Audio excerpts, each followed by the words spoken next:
आज 13 जून को कवि लघु कथाकार तथा रंग चेतना के धनी नंदल हितैषी की पुण्यतिथि है। इस मौके पर मैं उनकी कविताओं पर एक छोटी सी टिप्पणी से उन्हें श्रद्धांजलि अर्पित करना चाहता हूँ। नहीं होती कविता कभी हाशिए पर, ये कहना था नंदल हितैषी का। नंदल हितैषी एक समर्थ एवं समृद्ध कवि हैं, किंतु अब तक उनकी ओर लोगों का ध्यान कम गया है। उनके ऊपर जानबूझकर चुप्पी ओढ़ी गई है। अब हमें वह चुप्पी तोड़ने की ज़रूरत है। अब समय आ गया है जब उन पर ठहर कर बात होनी चाहिए, सब्जेक्टिव ना होकर बल्कि ऑब्जेक्टिव होकर। वचने किम दरिद्रता का भाव लेकर उन पर विस्तार से बात होनी चाहिए। नंदल हितैषी की कविताओं को मैं भी लंबे समय से पढ़ता और सुनता रहा हूँ और उनकी रचना धर्मिता का मूक साक्षी रहा हूँ। लगभग 50 वर्षों की अपनी रचना यात्रा में नंदल रचनात्मक रूप से लगातार समृद्ध होते रहे हैं। उनकी कविता प्रतिपक्ष की कविता है, जो हमेशा शोषण के विरोध में खड़ी रहती है। वे किसी सत्ता की ताकत के साथ नहीं, बल्कि हमेशा किसी गरीब और मजलूम के साथ खड़े होते हैं। उनकी कविता जहाँ कहीं भी शोषण देखती है, तिलमिला जाती है। उनकी कविताओं में जो आक्रोश है वह स्वतः स्फूर्त और स्वाभाविक है। इसलिए उनका तेवर कबीर और धूमिल का तेवर हो जाता है। उनकी कविता प्रतिपक्ष की कविता है, जो हमेशा शोषण के विरोध में खड़ी रहती है। वे किसी सत्ता या ताकत के साथ नहीं, बल्कि हमेशा किसी गरीब और मजलूम के साथ खड़े होते हैं। उनकी कविता जहाँ कहीं भी शोषण देखती है, तिलमिला जाती है। उनकी कविताओं में जो आक्रोश है वह स्वतः स्फूर्त और स्वाभाविक है। इसीलिए उनका तेवर कबीर और धूमिल का तेवर हो जाता है। वही दोनों उनके प्रिय कवि भी हैं।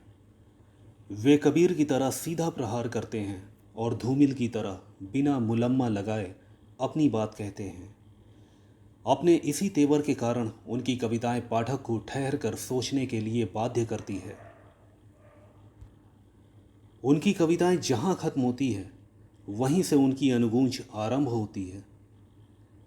उनकी कविताएं पाठक के अंदर की सोई हुई संवेदना को झकझोर कर जगा देती है। मेरे लिए उनकी कविताओं से गुजरना हमेशा एक उत्तेजक अनुभव रहा है। नंदल हितैषी की काव्य चेतना लोक जीवन की जमीन पर खड़ी है। वे रहते तो थे शहर में, लेकिन उनकी आत्मा गांव की गलियों, खेत खलिहानों एवं सीवानों में ही घूमती रहती थी। उन्होंने जो जिया, जो भोगा, जो अनुभूत किया, उसमें एक ठसक देशी सहजता थी। उनका अनुभूत सत्य अत्यंत मौलिकता लिए हुए है। उनका स्वयं लोक संवेदना से संपृक्त है। अतः लोक वेदना की अभिव्यक्ति ही उनकी कविता का उत्स है। उनकी कविताओं के बारे में प्रसिद्ध आलोचक भवदेव पांडे कहते हैं कि एक कवि के रूप में नंदल हितैषी आज की सामाजिकता और उत्तर आधुनिक परिस्थितियों में बेहतर आदमी की तस्वीरों को कविता के दरवाजे पर चिपका देते हैं। कविताओं की ये तहरीरें हर पाठक के लिए तस्वीर रचती है। यह परिदृश्य हिंदी के बिरले कवि का है, जो एक साथ गांव और शहर के बिंबों को अत्यंत सहजता से अपनी रचनाओं में साधता है।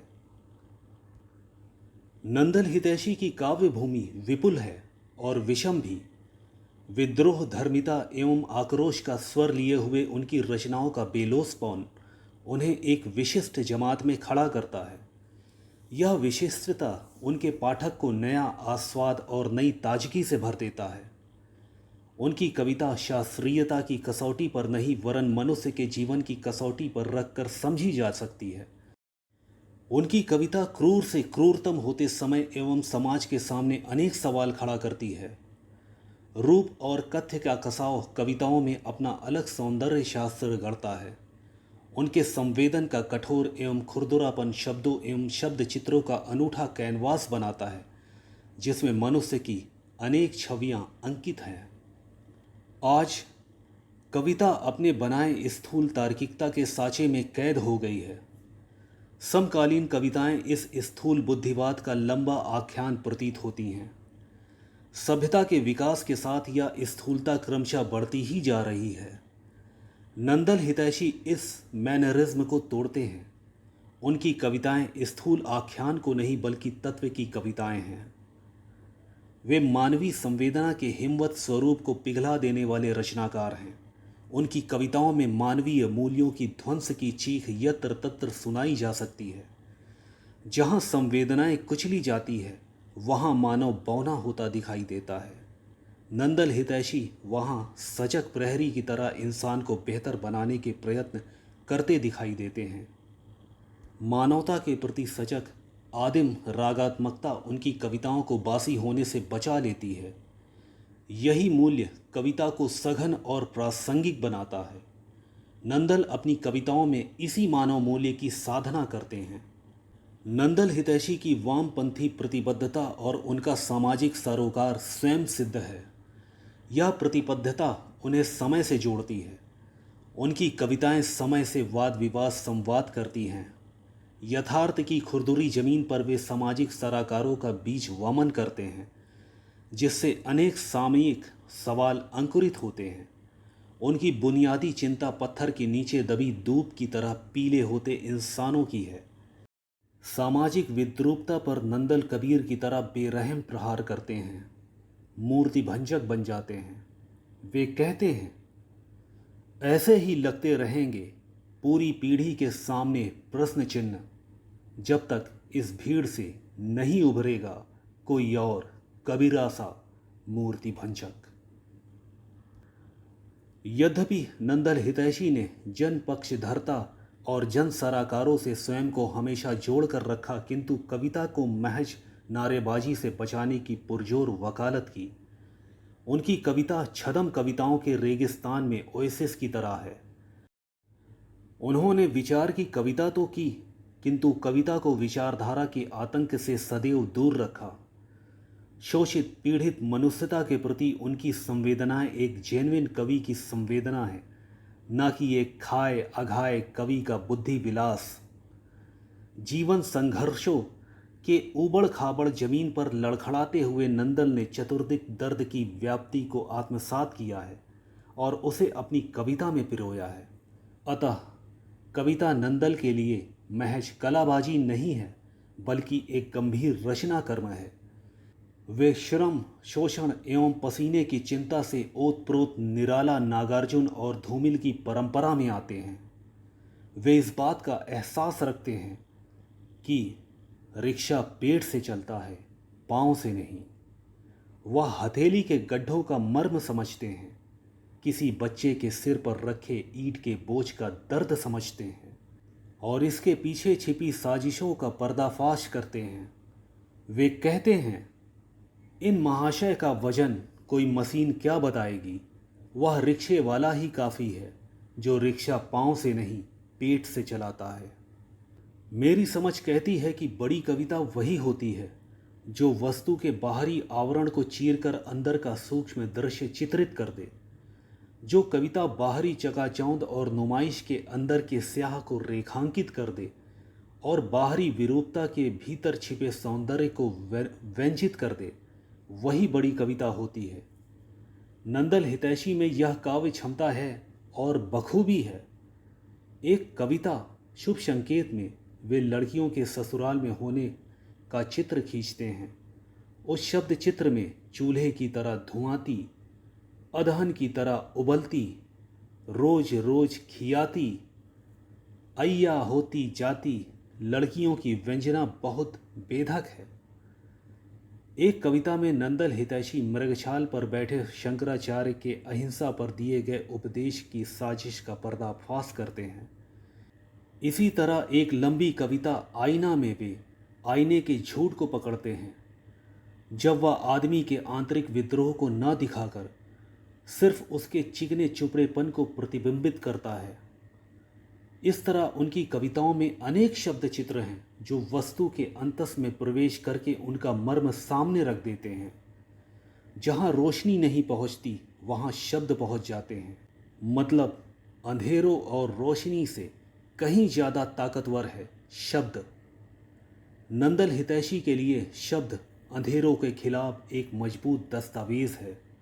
वे कहते हैं, शब्द जो मुखर होते हैं किसी भी रचना संरचना के लिए, शब्द जो अंधेरों के खिलाफ एक मजबूत दस्तावेज है।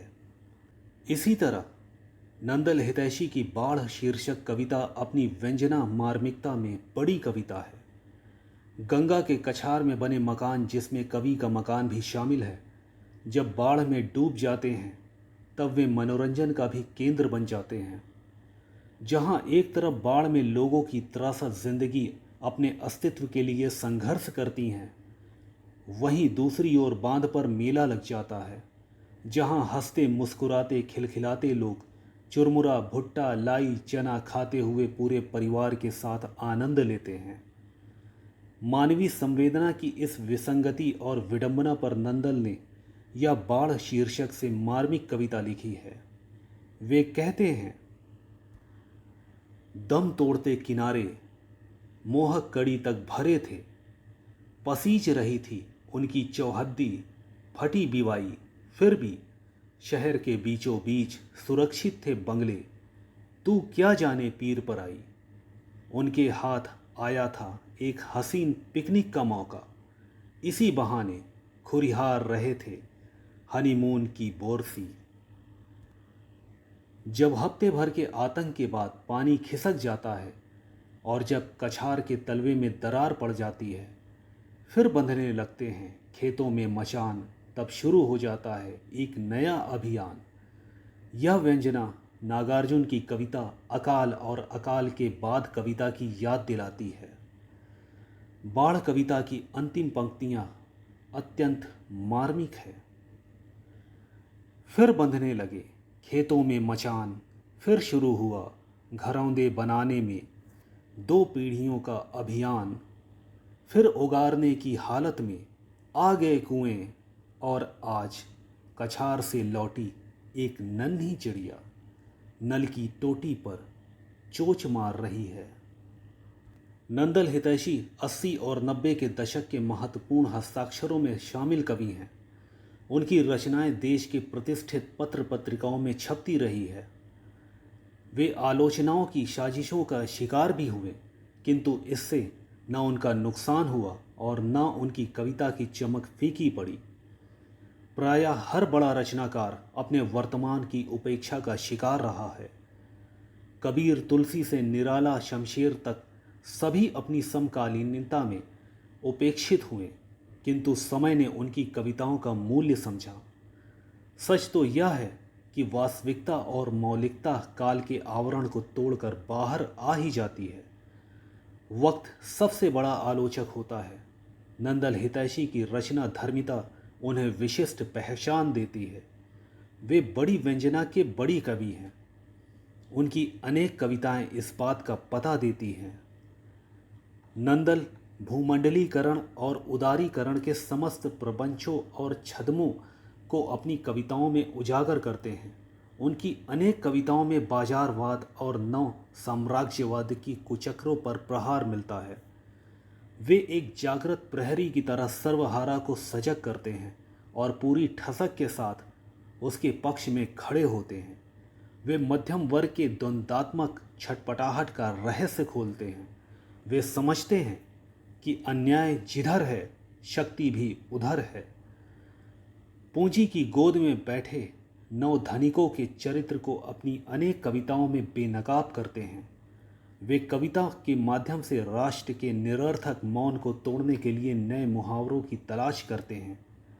वे कहते हैं, एक था राजा एक थी रानी, दोनों तो कब के मर चुके भाई, अब खत्म भी करो यह कहानी, तलाशने होंगे नए मुहावरे, तोड़ने हैं मिथक, बांट लेने दो मुसहरों को वन, राजा को खबर की कोई ज़रूरत नहीं।